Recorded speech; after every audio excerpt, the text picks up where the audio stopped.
This podcast is intended for a mature audience and might be offensive or triggering for some listeners. If you struggle with persistent feelings of fear, sadness, anger, or anxiety, I urge you to confront those feelings with the guidance of a trained trauma-focused therapist. And if at any time you experience intrusive thoughts of hurting yourself or others, call 911 or a local crisis hotline immediately. Welcome to the madness of the Midnight Sun. In the first episode of my docuseries, I told you I wanted to bring on expert guests onto this companion podcast to explore the crossroads between trauma, science, and even metaphysics through conversations with people who speak different languages but illuminate the same truths.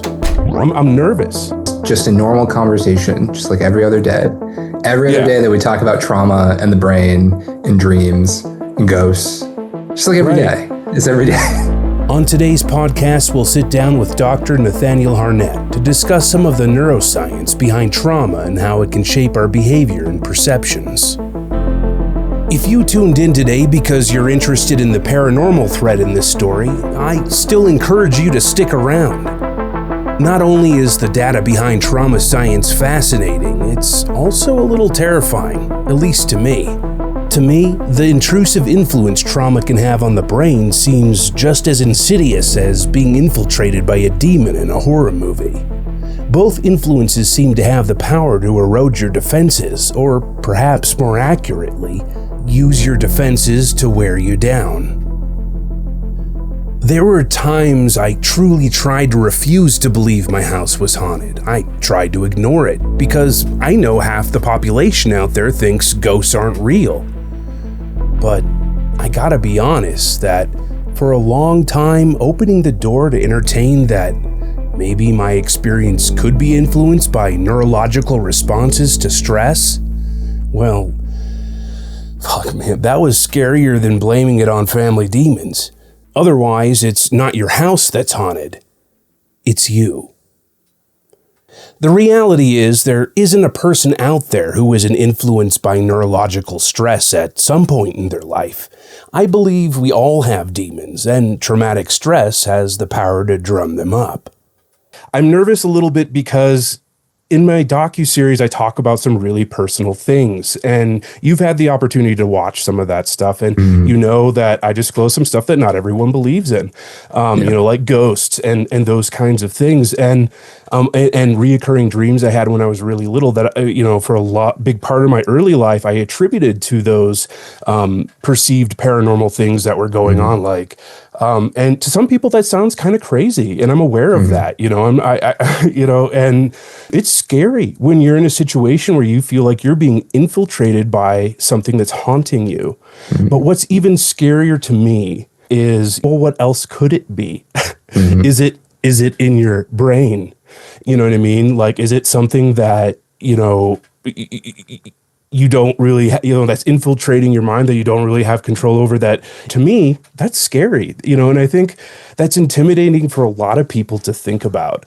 But I think, you know, for me, the more you learn about something, the more you can sit and think about it, the less scary it becomes. So that's what I hope to gain out of this, is get a better understanding of how my trauma could have impacted some of those perceptions. And I'm at a point in my 40s, finally, to kind of start to accept some of that, you know what I mean, to entertain that. And I'm excited to share this journey with our listeners. So thanks for being here, Nate. And before we get started, why don't you just, you know, share a little bit about your professional background and the current research you're doing?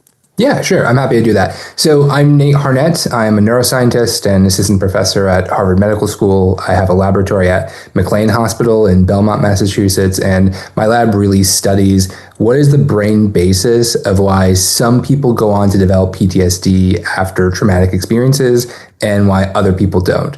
So, for example, we know that if two individuals are in a car accident, one of those individuals might go on to develop PTSD after it, the other individual might not. And we really don't have a good sense in terms of like the underlying brain mechanisms of why there's this sort of individual variability in what we call susceptibility to PTSD.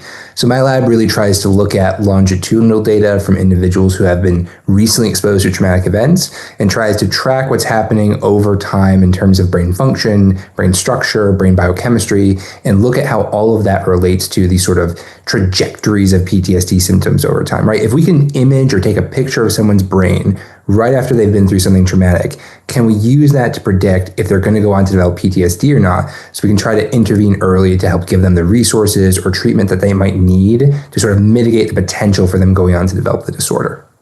It's fascinating and so important, I think, especially in this time of history. I mean, people are starting to understand that PTSD is something that doesn't just impact, soldiers coming back from war, that, it's much more common in civilian life than people previously believed, or were aware of. And so, with so much stress in our current lifestyles and so much violence showing up, in our society, I think looking at how trauma is impacting these things is a huge part of that conversation. And I'm very appreciative of the work you're doing in that, Nate. The thing about what I'll generally call trauma neuroscience is that, in my view, and this is a very personal view, I think that understanding the brain is probably the path of least resistance to understanding most mental health disorders. I think that there's a lot we can do from sort of basic psychological processes. I think there's a lot we could do from studying sort of peripheral biological, systems and mechanisms. But I think that if we want to understand what's happening cognitively, if we want to understand what's happening emotionally, knowing something about the brain is incredibly important. People who are going to be tuning in maybe haven't heard of any of this stuff at all, and we're going to kind of lead them down the path of musing stuff that they, might be changing, kind of world changing to them in their views of going, gosh, that's how it was for me when I found out. It was like something clicked and it was like, this makes so much more sense. What was that moment like for you when something finally just sort of clicked and you realized this thing that you've heard about ACEs, about childhood trauma, just felt so it encapsulated your experience in some way? Because I feel like people have different approaches to this where again, they hear about ACEs and they get that's not me, that can never possibly be me. There's a lot of sort of ego preservation that happens. And then other people are oh my God, yes, that's totally it. There was a lot of resistance at first, in our culture, especially as a man, right? There's that pressure of, in order to be strong and capable, you lift yourself up by your bootstraps, you put one foot in front of the other and you just, do the best, And so there's that sense of not wanting to give in to being well, there's something wrong with me. I have a defect or a weakness, or, no one should know because they're going to think I'm less of a man or less. Especially, okay, here I am, a filmmaker trying to sell himself, trying to sell his story. Give me investment. We're chasing millions of dollars to do a feature film. You don't want to give that to somebody who, is open about well, I have this, you know what I mean? This, I have trauma and I have these issues that come with it. That's a liability. So there's that aspect of it. And when I started, before I learned about ACEs and things, I remember being at my keyboard and it, and writing this stuff and it hitting me of just is this story about mental illness? And my dog, Otis, who was a huge bull mastiff and really a therapy dog for me, he could sense it. He came and he held me down. He got on me. I cried so hard, man. And I just remember saying out loud, am I going to be one of those people? It's let me tell you my cautionary tale. And I felt shame. And it took a lot of counseling and exploration, a lot of reading and my own research into that to get over that and go, this isn't really a shameful thing. It's actually, it takes strength to look at it. I've lost other people I deeply loved who I think could have turned some things around in their lives if they realized, hey, some of this isn't your fault. Some of this stuff is so deeply ingrained from the time you were a toddler. Yeah. How could you possibly, there's nothing, you know what I mean?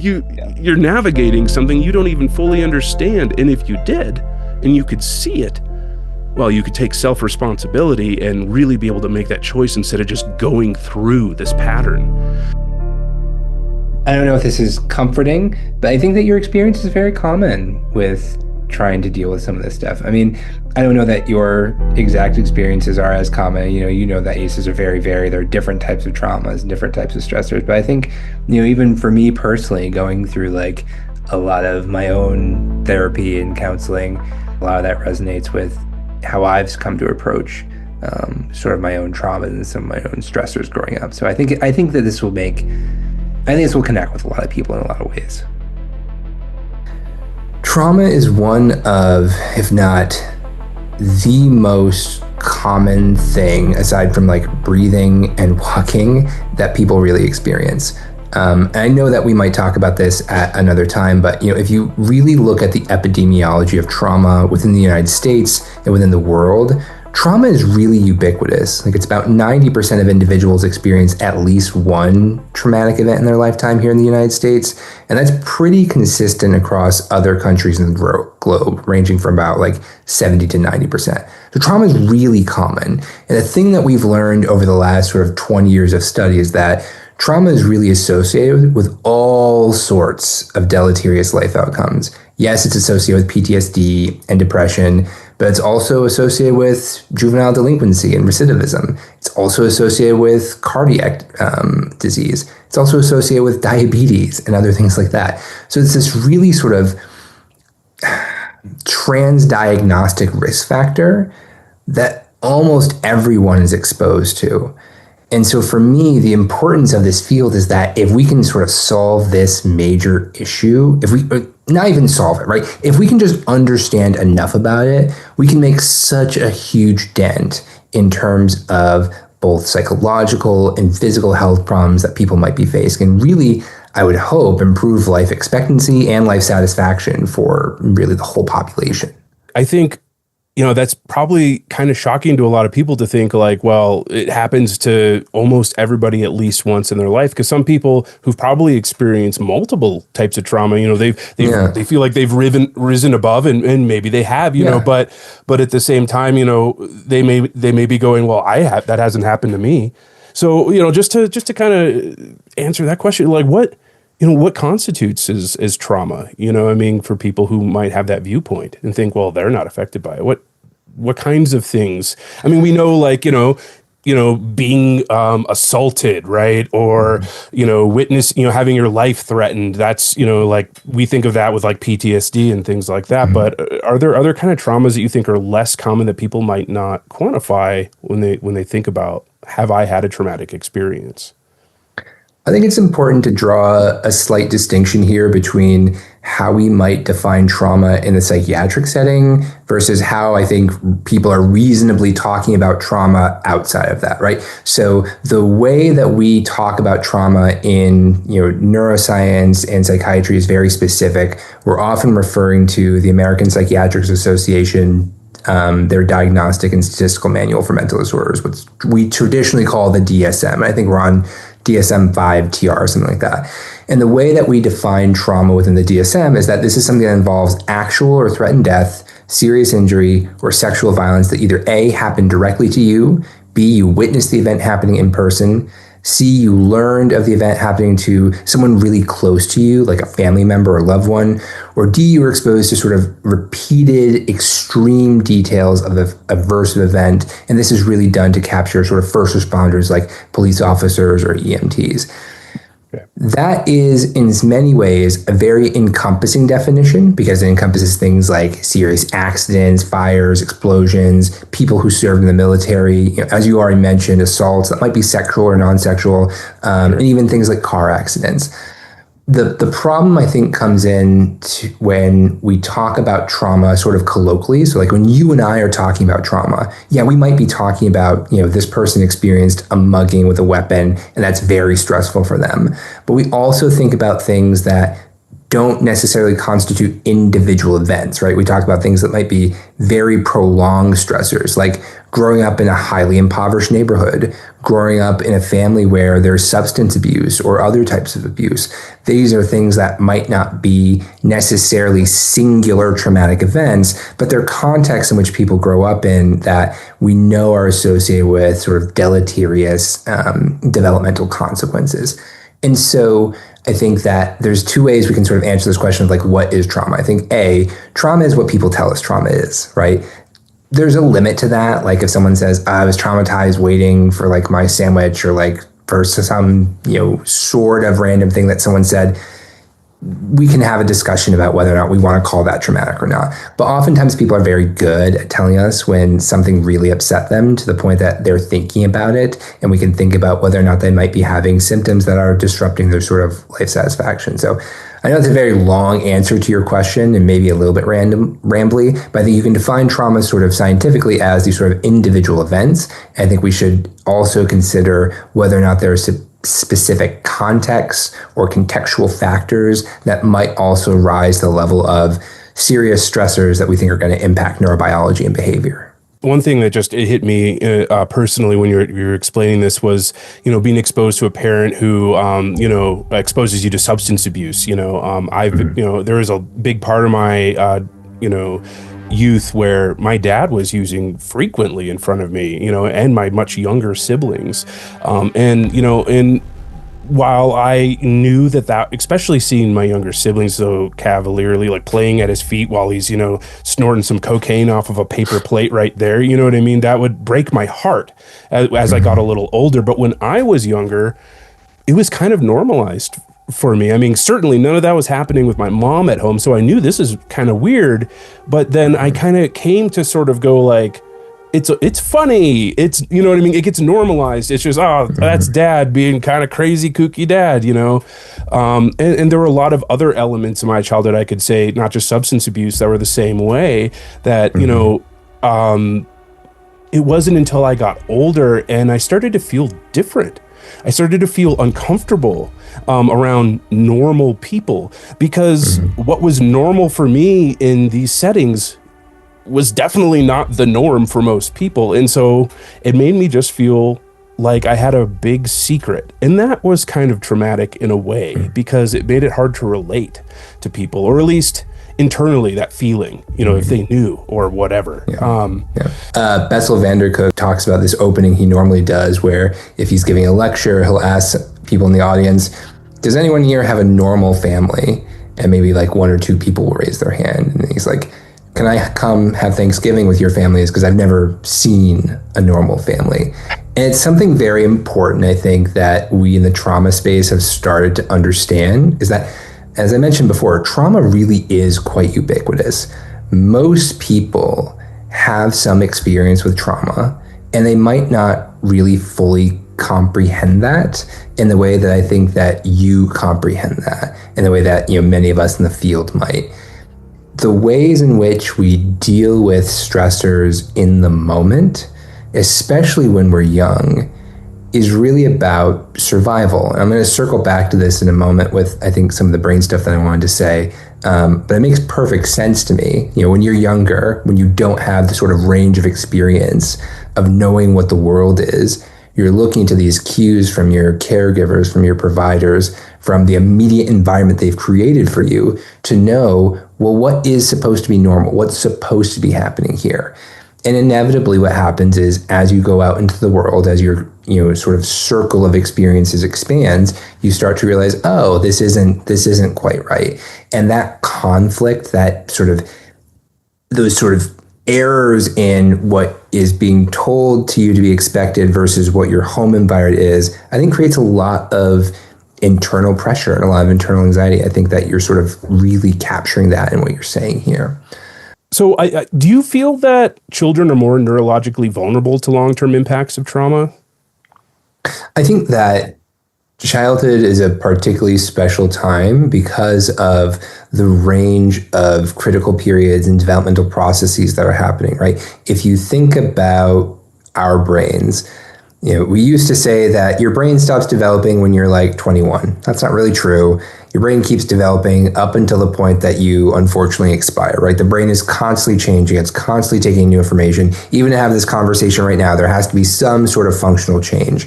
And that can turn into sort of long-term structural changes that we think about even in older age. But especially for young children, part of the issue is that you're going through these very intense critical periods where you're laying the foundation of what the brain actually is. You're expanding these sort of basic circuits, really important for survival, the learning, the ones that we talked about, but also how you take in sensory information, how you perceive information in the world, how you develop language skills. All of that's happening relatively early on in development. And so when you have these sort of external, I want to say insults, but external aggressive stimuli in the form of stress and trauma, it impacts how those circuits go on to develop, which might have, and I think in many cases we would argue has, long-term, potentially deleterious consequences. Again, I think a better way to think about this is it's adaptive to what's happening at the moment. But there are things I think that, as we might imagine, as you come into adulthood, those adaptive processes that you've developed might not be as suited for what you have to do as an adult. And so I think that in many ways, children are susceptible, or maybe more susceptible, to trauma and stress in ways that are just different from the ways that adults are more susceptible to trauma and stress. So for just another sort of maybe more concrete neurobiological example, we've known for a long time that very early on, it's these sort of sensational and language skills that are developing before sort of top-down executive control skills. There's some really cool work that came out of Ted Satterthwaite's lab at University of Pennsylvania with Valerie Sidnorris-Nidor. I really apologize, Valerie. I always get your last name wrong. Please do not yell at me. But her work really sort of showed that there are these trajectories of brain development across youth where these important sensory cortices like the visual cortex or the parietal cortex, really involved in sensing touch and vision, go through this sort of rapid development very early on, and then it switches, the sort of pace of development switches to what we call association cortex. And this is where you have your sort of prefrontal executive control sort of aspects of the brain starting to develop more rapidly. And so you can imagine if these parts of the brain are supposed to communicate, which we know they do, if for you to have sort of cognitions about what you're seeing, you have to actually have the sensory processes to see it and perceive it. If you're experiencing trauma or stress at these particular stages, you can imagine that that impacts the maturation and development of these different tracks. It might impact how they're talking to one another. So one thing that we've proposed as a sort of model is that if you're experiencing trauma as a child or as someone who's relatively younger, it might impact sort of visual circuitry involved in the ventral visual stream. And this is a pathway in the brain that's really important for object recognition and understanding what you're actually looking at. And it links up with those same sort of amygdala, hippocampus, prefrontal, real threat circuit regions that are involved in emotional learning and memory. You can imagine that what we sort of propose in this model is that if it's these sort of, more posterior visual cortex regions that are impacted, it might be that individuals who are children or youth who are experiencing trauma at these younger ages are actually having sort of disruptions in the perception of the stimulant that they're actually getting, that there's something happening at the very basic level in terms of, do you actually know what you're looking at? As opposed for adults where that, we'll say, for example, that for some adults, that pathway might be more fully developed or more concretely developed than what's actually happening, or what might be happening is that it's more of a valuation. So you've experienced this trauma, you have emotion dysregulation, but it might be more anterior, a bit more prefrontal, amygdala, hippocampus, where you understand what you're looking at, but there's something about what's happened that's causing dysregulation. That's a model that we put forth. It's an idea that we have, but I think that's built on the idea that depending on when you're experiencing trauma or stress, depending on when the brain is developing, this will have differential impacts on how well you cope and how your behavior looks like as an adult.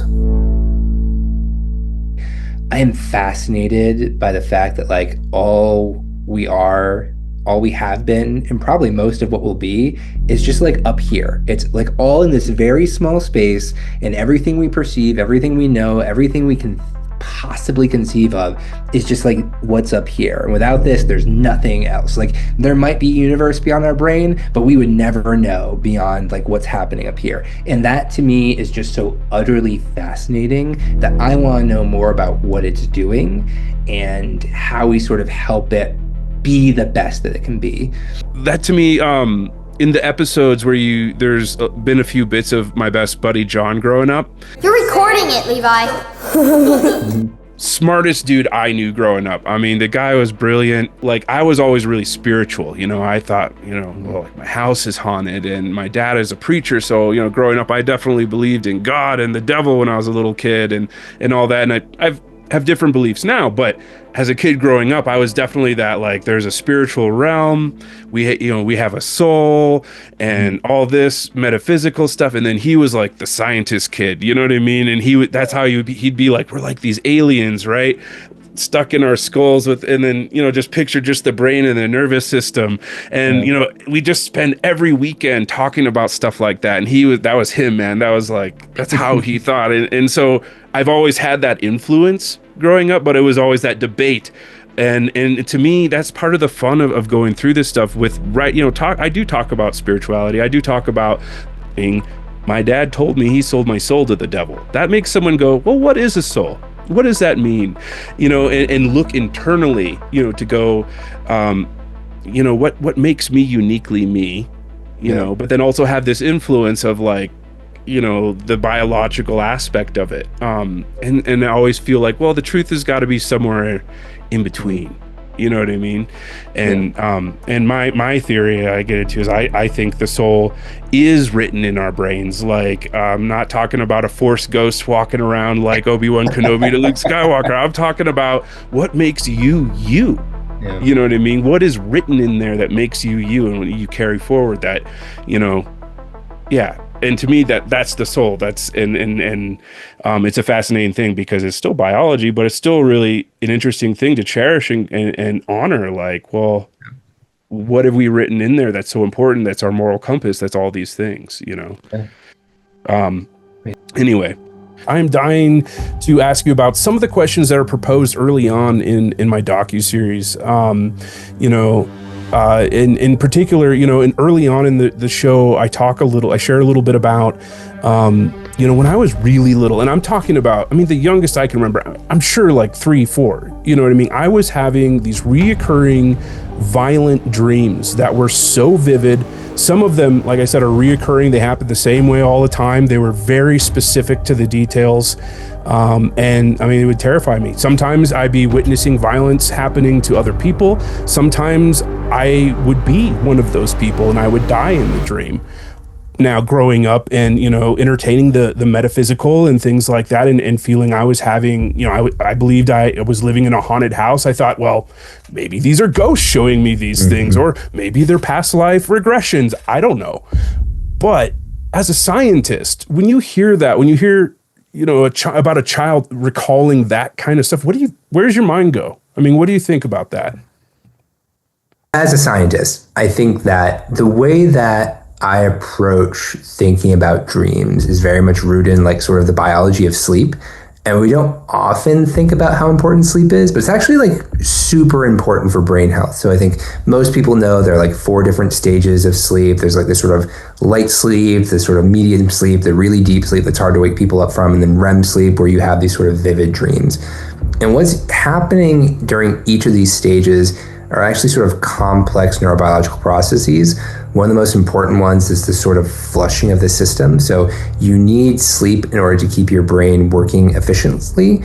One of the things we think is that as you're moving through these stages, you're engaging in really important processes. So you're flushing out different sort of chemicals or toxins that build up throughout this. But you're also doing really important learning and memory things like memory consolidation. So we have pretty good evidence from animal models and humans now that as you're going through sleep, you start to basically replay memories that you've had, and you recall them in potentially interesting ways to help solidify that memory. So there are specific sort of molecular mechanisms that happen that are more active during sleep to help sort of consolidate things that you've learned that day, things that you might have learned. Another important psychological process that we know about memory is that memories become more what we call consolidated, what you might think is more sort of concrete, like they're real things that exist in your brain, the more that you replay them. And so we often think about memory as like you experience something and that's just like sort of stored in there. But the reality is that memory is partially shaped by how much we recall it and how much we sort of replay it. If you've ever like been around, we're not old, right? But if you've ever been around like a grandfather who likes to tell you this story and you hear it every single year, you might notice that as time goes on, it gets a little bit more exaggerated. First, it was like you're going uphill, and then you had to go uphill both ways, and it was uphill both ways in the snow. Right. Like that's the type of thing that we're talking about, where memories sort like the core memory's there, but sort of changes as you recall it. And most of the time, it's not that egregious as like our grandparents. And one of the things that you might think about with dreaming is that the same sort of brain regions that you'd expect to be active during sort of general mental imagery are the same things that are activated when we look at individuals, and this is some meta-analytic data, when they're dreaming. And so there's good evidence to suggest that part of what's happening is A, you're trying to consolidate memories, and B, you're sort of imagining things to help consolidate those memories. And so when I think about and hear about these sort of aspect of night terrors, nightmares, other types of things like that, these are actually fairly common in PTSD.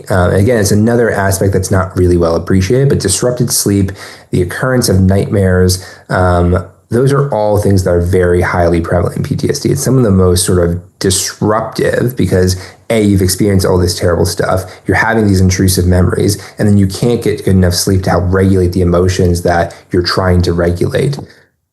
Why it is, or why specific things occur for specific individuals is, again, very individual specific. You know, there have been a lot of thoughts across cultures, across psychologists about what a dream means, but often it comes down to this is something very specific, some way that you're trying to process something, whether it might be through sort of metaphors that you've created, a personification. I think that it's very difficult at like a group level to denote, well, this is what a dream actually means. But part of what we think about biologically is that this is a way for you to process at a very basic level things that you've experienced. And especially in the case of extreme stress or trauma, that can often result in things that are highly disruptive, highly distressing as you try to work through with the information that you have, what's really happening to you. So I don't know that I would say it's a haunted house, unless you considered your own mind at the time to be a little bit of a haunted house. A haunted mind. What Dr. Nate said resonates with me. John and I would muse that whatever was haunting us, when we saw it, it wasn't ever physically in the room exactly, but we were seeing it with our mind's eye, and it manifested as our fears, kind of like Pennywise in the Stephen King universe. The idea that we were both lost in magical thinking the whole time is tragic, and it's terrifying, really.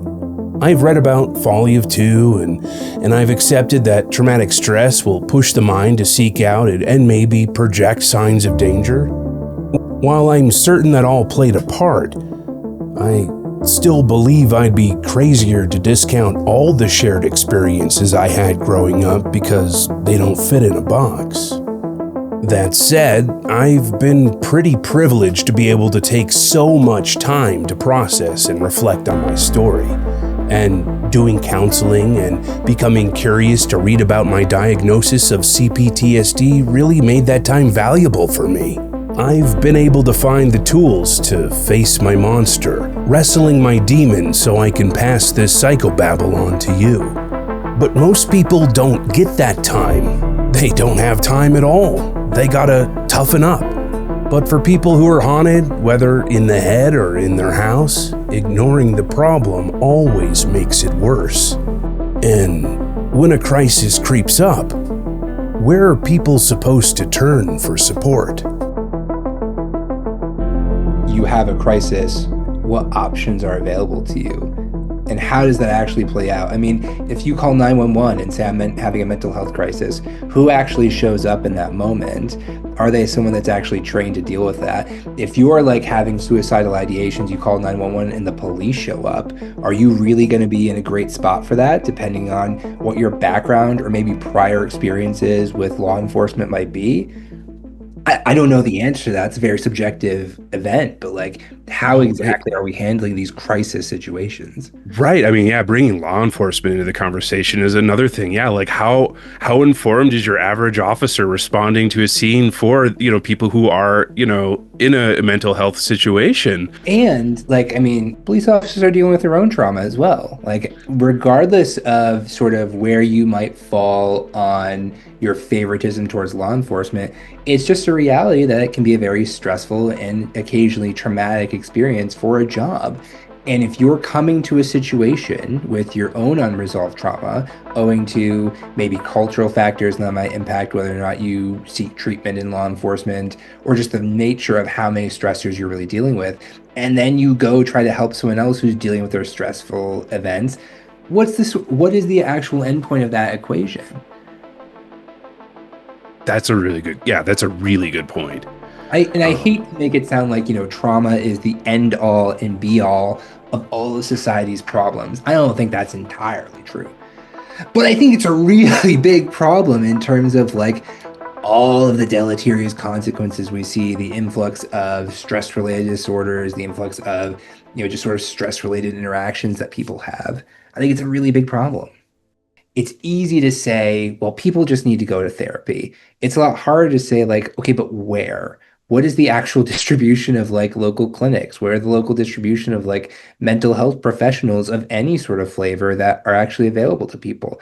And, if you're concerned about the quality of those mental health professionals, again, where are they sort of living? Like, how easy is it really to get to things? I think for those of us that live in like big cities, it's very easy to say like, well, just take the bus, go downtown for like 30 minutes on your off day, if you have an off day, obviously, and you can go see a therapist. But even in Boston, where I live now, it's really difficult to get a therapist. Like, people are booked and booked and booked. Like, it's so hard to find someone. Right. What's that famous saying? Like, the poor are crazy and the rich are just eccentric.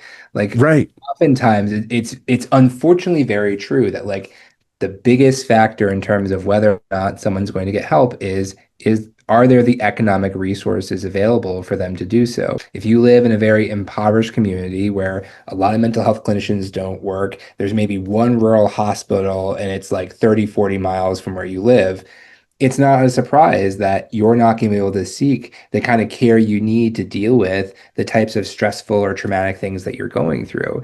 And without that sort of early intervention, or without that sort of resources available, yeah, you're going to go to the behaviors that you know, which might perpetuate the things that you've been trying to avoid all this time. That's all the time we have for today. But stay tuned. Dr. Nate will be back on the show very soon. There's much more to cover. If you feel you or someone you care about may be living with the effects of traumatic stress, you're not alone. Please visit the resource page at crookedpictures.com for more information and support. Until next time, thanks for tuning in to the madness of the midnight sun. Good night and dream sweet.